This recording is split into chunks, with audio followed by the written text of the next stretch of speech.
नागरिक संहिता लागू करने की बात कही गई। हमारी स्पष्ट समझ है कि देश का संविधान हर एक सामाजिक समूह की संवेदना, हर एक राजनीतिक समूह की भागीदारी और एक सर्वानुमति का वातावरण ऐसे संवेदनशील सवाल पर बनना चाहिए। ये तो राज्य का एक कोई विषय है, उसका राज्य का अलग संदर्भ है। काफी हंगामा हुआ था। ओवैसी जैसे लोग तो सवाल खड़ा नहीं, ओवैसी जैसे लोग चूंकि धर्म की बुनियाद पर राजनीति करते हैं, तो धर्म की दुकान से संविधान के बीच में एक आपसी समन्वय और सहमति होनी चाहिए। अमित शाह ने आम आदमी पार्टी को नया नाम दिया, अवैध आमदनी वाली पार्टी, और कहा है कि अगर सरकार बनती है तो इलीगल बांग्लादेशी जो दिल्ली में रह रहे हैं उसको बाहर करेंगे। देखिए, इस संदर्भ में तो नामाकरण तो स्वाभाविक है कि देश के एक अजूबा व्यक्ति अरविंद केजरीवाल जी हैं, जो जेल से ही रह के सरकार चलाए। 2 पर 1 फ्री, ये एक नया फॉर्मूला राजनीति में आया रेवड़ी में। अब तक रेवड़ी के बारे में कहा जाता था, लेकिन शराब में भी 2 में 1 तो स्वाभाविक है। और जहाँ तक के देश के बाहर के लोग और कोई रह रहे हैं, तो ये निश्चित रूप से राष्ट्रीय सुरक्षा के लिए महत्वपूर्ण है।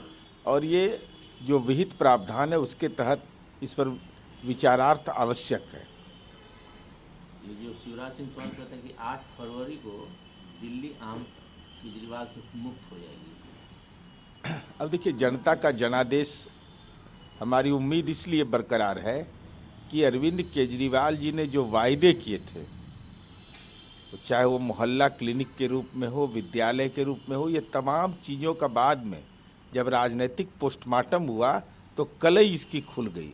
लेकिन सबसे बड़ी बात यह है कि शराब पिला करके समाज निर्माण होता है, इस पर दिल्ली की महिलाओं के मन के अंदर आंतरिक विद्रोह है और विद्रोह की परिणति चुनाव के रूप में होगा। संदीप दीक्षित ने कहा है कि जो अनएम्प्लॉयमेंट है एक बड़ा इशू है, दोनों पे केजरीवाल और भाजपा दोनों फेल है।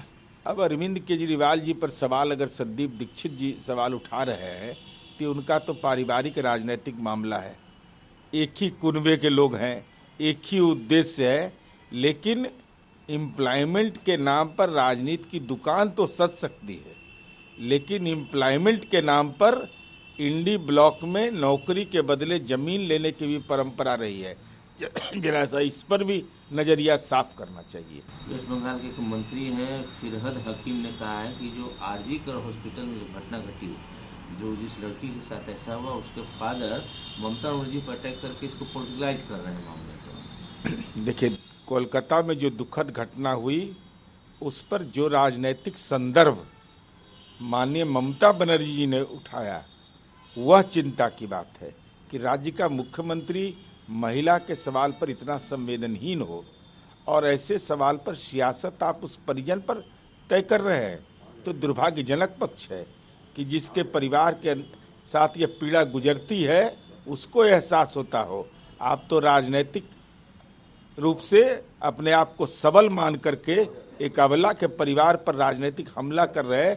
ये तो तृणमूल कांग्रेस का जो चरित्र है वह सामंती और महिला विरोधी बताता है। अखिलेश यादव बोलते हैं कि प्रयागराज में भी गया, 11 डुबकी लगाया, ये तो पर्सनल फेथ है, लेकिन कुछ लोग इसको पॉलिटिकलाइज कर रहे हैं और निगेटिव पॉलिटिक्स कर रहे हैं।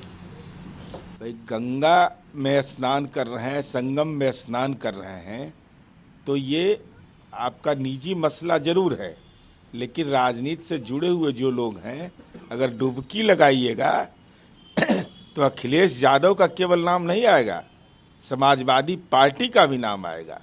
इसलिए आरोप लगाने से पहले या इस सवाल पर कोई जवाब देने से पहले अपने व्यक्तित्व को राजनीति से जुड़ा हुआ मानिए, यह भी आवश्यक ही है। कांग्रेस को सलाह देंगे डुबकी लगाने का? एक कांग्रेस को तो सलाह देने की जरूरत क्या, जिसको मर्जी होगा जाएगा।